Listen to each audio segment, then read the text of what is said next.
after the interlude takes place and Pete completes the act on her stomach. This is graphic, but this is what it is. This is where we're at. He grabs a towel and he tosses it to her and says, "You can clean that up." And that, I think, was the insult that broke her. When you go into his room on your own and have sex with a man who is a stranger to you, expect no better. Exactly. Expect no better. And that applies to her and all women. All right, well, that was Megyn Kelly and her guest talking about the sexual assault allegations that were filed against, or I should say, the sexual assault allegations from a woman that's being referred to as Jane Doe against Pete Hegseth, who Donald Trump has tapped as his defense secretary.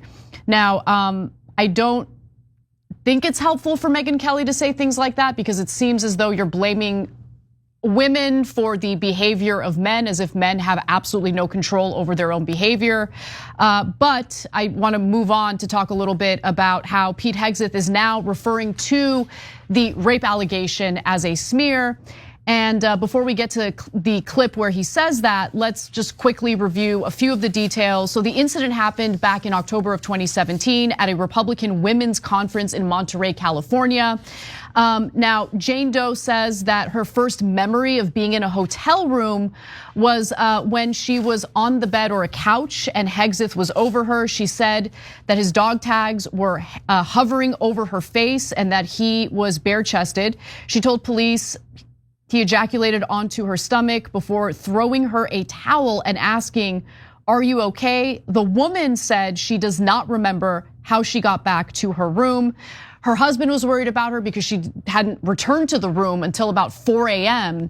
And about 4 days later, she went to the hospital, had a rape kit taken, and the prosecutors never filed any charges. We don't understand why. We don't know what their reasoning was behind it. And in the end, there was some sort of financial settlement involved. And I want to be abundantly clear that there has never been any adjudication of the allegations against him because there was never a trial, prosecutors never pursued it. And so whenever you hear him say, or anyone supporting Hegseth say, that he was cleared of any wrongdoing, that's not truthful, that is dishonest, that is not the case. Yeah, so look, I have no idea what happened that night. Right. And I don't know that anyone outside of those two does. And they might even have different recollections of it. But yes, they did not press charges. Now, but when I look at it, as we discussed before, you look at the totality of the circumstances. For example, remember the absurd charges against Aziz Ansari? Now, those were not legal charges, but they were made public in some article against him. And number one, you look at the content of it, you're like, well, that's not a thing. Doesn't seem to have done anything wrong, even based on your allegations. And number two, he has no prior history of doing anything like that, right? Then you look at Hegseth, and oh my God, the history is stacked with being disrespectful to women, being out of control drunk. It's on and on and on, right? Look, you party, I don't give a damn about your parties, right? If you have a significant drinking problem, as tons of people have attested to at work, then it's a problem if you're gonna be Secretary of Defense. Like most of the women you work with tell the press he's dangerous, you got a problem, okay? Now, but we've gone over that. To me, the Megyn Kelly thing, and by the way, we're gonna get to how he's probably gonna be Secretary of Defense. I mean, they're rallying massively to him. But the Megyn Kelly thing actually really bothers me. That kind of logic of, well, you wound up in his room, so I guess, I mean, it seems like, maybe she's not saying it, but it seems like she's saying, then you had it coming. No, you didn't have it coming. No, like don't go into guys' rooms if you're not sure. I get that, be cautious, I get that. But once a guy is in a room alone with a girl, he does not have carte blanche. And that kind of idea, it bothers me. Yeah, because it's blaming the woman for the behavior of the man, assuming the allegations of him mistreating her or potentially raping her are true, right? And so I hate that as well. At the same time, as a woman myself, obviously, you know how vulnerable you can be. And so you always have to take additional precautions just to protect yourself. But that doesn't mean that the onus should be on the woman when it comes to the bad behavior that's being carried out by the man. So number one, that's just as a matter of justice, that's obviously true. But secondly, it leads to a disastrous result if you have that mindset set in, right? So we left, so back in the day we were on Current TV, right? And so when Al Jazeera America bought them, we left. And there was many different reasons we left, but one of them was, we had a coworker and she was gonna go do a meeting with one of their executives, and she was the head of social media, so she was fairly high up at Current TV. And they said, oh, you have to bring a male with you to have coffee at Starbucks with this executive. And we were like, wait, what? Here in America, she has to bring a male with her? Why? Because the assumption is if a man and a woman are alone together, well, obviously the man's gonna rape her or something. That's crazy. Okay, like what? Like, no, I don't want to work with someone like that. And I'm not trying to, look, I'm sure that different Al Jazeera branches are different and their executives are different, et cetera. But that happened with that particular individual, and it was a massive turnoff for me, because we have to be able to be in the same room together without assuming that the man's going to be a monster. Yeah, and I just think, look, it's kind of unfair to men in general, right? Because it's assuming that men are like these, they're all predators, and the second they get you in a room alone in the middle of the night, they're gonna do bad things to you. But anyway, look, I don't want to hyper focus on that because there are way more important updates to this story, including basically what's happening in the media in trying to kind of launder the image and reputation of Pete Hegseth. Certainly Sean Hannity is helping him with that. But Hegseth himself is now calling allegations against him smears. So let's take a look at that. Pete has faced, well, the predictable slew of allegations about pretty much everything, a personal relationship in which he was fully investigated, exonerated, the media mob doing what they predictably do. You had a consensual relationship. It was investigated. You were fully exonerated. Okay, so again, he was never fully exonerated. That is not true. And so I want to go to the final video here. Hegseth kind of attempts to defend himself against these allegations. Let's take a look. I also want an opportunity here to clarify comments that have been misconstrued that I somehow don't support women in the military. Some of our greatest warriors, our best warriors out there are women who serve, raise their right hand to defend this country and love our nation, want to defend that flag, and they do it every single day around the globe. So I'm not presuming anything, but after President Trump asked me to be his Secretary of Defense, should I get the opportunity to do that, I look forward to being a secretary for all our warriors, men and women. So in that clip, he's basically defending himself and kind of backtracking on what he had said previously, backpedaling on what he had said previously about women in the military. Yeah. So there's two things that are frustrating about this. So these are the old school lies of right-wing media, right? Fully exonerated, it was consensual. Those things were not concluded. It's totally fair to say, hey, they didn't charge you, and that's good evidence on your side. That's fair. But saying that, oh yeah, they looked into it and said you were definitely not guilty, that just didn't happen. Oh, they concluded it was consensual, that didn't happen.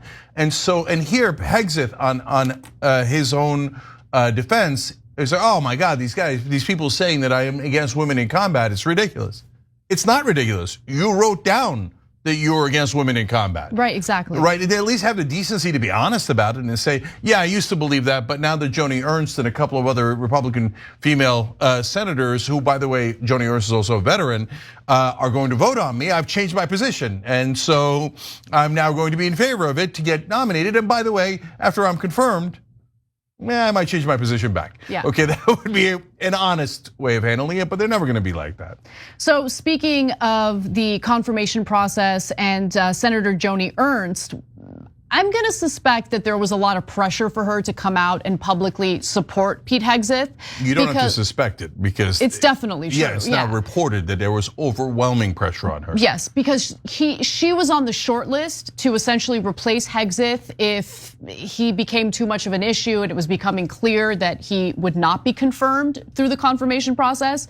And so last week, Ernst was refusing to state whether she would support him or not.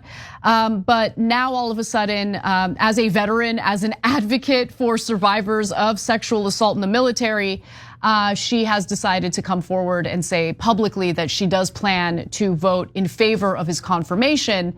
And that doesn't come out of nowhere. That definitely is the result of a public pressure campaign to do so. So to me, the interesting part, Anna, is that they circled the wagons. So Matt Gaetz got thrown under the bus exactly as we said he would, right? Yeah. I said he would be a sacrificial lamb, and he was the scapegoat, and then that would allow them to circle the wagons on everyone else. That's exactly what happened, right? So now they circle the wagons not just on Hegseth, but on Tulsi Gabbard and Kash Patel. And they're going around and doing both things. Now, look, I have mixed feelings about that because those are the three that I want least to be confirmed. I think all three of those folks are massive problems, in my opinion. But I get what the Trump team is doing. They're putting maximum political pressure, and then the base is speaking out. The base, I think, is wrong. Hegseth is a neocon, in my opinion. He is a neocon, yes. Based on his writings and based on everything he said. So they don't realize that they're backing the wrong guy, but they are backing him, and they are putting a lot of pressure on her and saying, hey, we're your voters. And we're speaking out. They have every right to do that. And if I was advising Bernie Sanders and he put in someone that I thought was going to be an excellent Secretary of Defense and was right, and I would do the same thing, right? Mm-hmm. I would put maximum pressure to get the people that we want through. Now, I just think they have the wrong guy, and both on, like, his past indiscretions are so hard to tell, but there's a mountain of evidence, circumstantial evidence around him. Yeah. But more importantly, I can't stand that he's a neocon and said kill all Muslims and etc. I don't like neocons. Like if there's any group of people who I dislike the most, it's neoconservatives, okay? The Bush era was when I became politicized, and I can't stand those guys. I think they've caused a tremendous amount of damage in the Middle East, certainly, and in our own country. And so that's where I stand on neoconservatism. But in regard to all of the various allegations floating around in regard to Pete Hegseth, to me, what persuaded me about his character and not seeing him as someone who has good character was the letter or the email that his own mother wrote to him.